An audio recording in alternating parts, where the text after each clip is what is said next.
के साथ युद्ध में अमेरिका की अगुवाई वाला नाटो यूक्रेन की मदद कर रहा है। नाटो और अमेरिका की बदौलत ही यूक्रेन रूसी सेना के सामने टिका हुआ है और अगर अमेरिका नहीं होता तो आज यूक्रेन का दुनिया के नक्शे से नाम ही मिट जाता। और यही वजह है कि अब रूस अमेरिका को यूक्रेन के साथ साथ मिडिल ईस्ट से भी खदेड़ना चाहता है। इसी कड़ी में पुतिन ने मिडिल ईस्ट में अमेरिका के खिलाफ ईरान को मजबूत कर रहा है और ईरान ने यमन के हूती, लेबनान के हिजबुल्ला और गाजा में हमास को इजराइल के खिलाफ मजबूत कर दिया।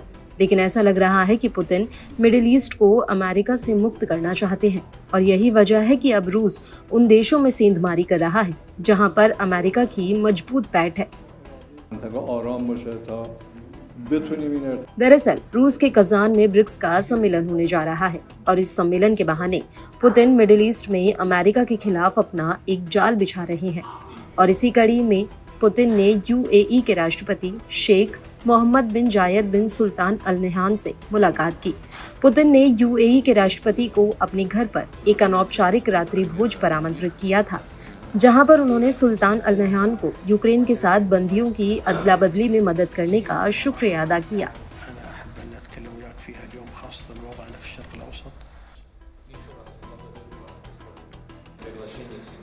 हालांकि यूएई के राष्ट्रपति इकलौते नहीं हैं जिनसे पुतिन मिल रहे हैं, बल्कि पुतिन भारत के पीएम नरेंद्र मोदी, चीन के राष्ट्रपति शी जिनपिंग और तुर्की के राष्ट्रपति तैयब अर्दोगान और ईरान के राष्ट्रपति मसूद पेजेश्कियान से भी मुलाकात करेंगे।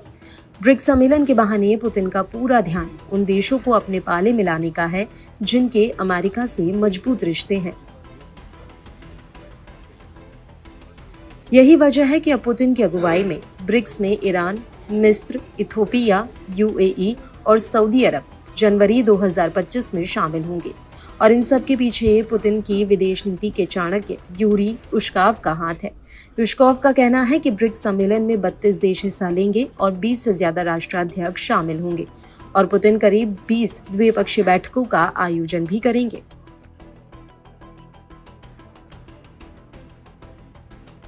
अब यहाँ पर गौर करने वाली बात यह है कि ब्रिक्स का ये सम्मेलन रूसी जमीन पर अभी तक का सबसे बड़ा विदेश नीति का कार्यक्रम है, जो अमेरिका के सामने रूस की चौधराहट को और ज्यादा मजबूत करेगा। क्योंकि एक तरफ जहाँ पुतिन की पश्चिमी देशों से ठनी चल रही है, तो वहीं दूसरी तरफ वो दुनिया के उन देशों के करीब जा रही है जिनसे रूसी अर्थव्यवस्था और युद्ध प्रयास और ज्यादा मजबूत हो। क्योंकि यूक्रेन पर हमला करने के बाद से पूरी दुनिया में रूस पर पश्चिमी देशों ने सबसे ज्यादा प्रतिबंध लगाए हैं। और ब्रिक्स सम्मेलन को सफल बनाकर पुतिन अमेरिका को ये भी दिखाना चाहते हैं कि जिस इंटरनेशनल स्टेज से अमेरिका ने उसे बेदखल करने की कोशिश की थी, आज वही अंतर्राष्ट्रीय बिरादरी उसके साथ खड़ी है। इस सम्मेलन के दौरान रूस भारत से कई अहम आर्थिक समझौते कर सकता है, क्योंकि इंडियन मार्केट रूसी कमोडिटीज का एक बड़ा बाजार है। वहीं चीन रूस के लिए ड्यूअल यूज और सैन्य उपकरणों के लिए काफी अहम है। रूस चाहता है कि वो ब्रिक्स के बहाने एक वैकल्पिक पेमेंट सिस्टम को बनाए जो दुनिया के स्विफ्ट नेटवर्क के जैसा हो और इस पेमेंट सिस्टम पर पश्चिमी प्रतिबंधों की आंच भी न आए। और रूस के सपने में भारत, चीन, ब्राजील बेहद ही अहम है। ईरान के साथ रूस एक बड़ी रणनीतिक साझेदारी चाहता है, क्योंकि यूक्रेन पर हमला करने के बाद ईरान ने पर्दे के पीछे से रूस को बड़े पैमाने पर अपने घातक कामिकेज ड्रोन सप्लाई किए थे, जिनके दम पर रूसी सेना ने युद्ध में वापसी की थी। इसके अलावा ईरान रूस में एक ड्रोन फैक्ट्री लगाने में भी पुतिन की मदद कर रहा है।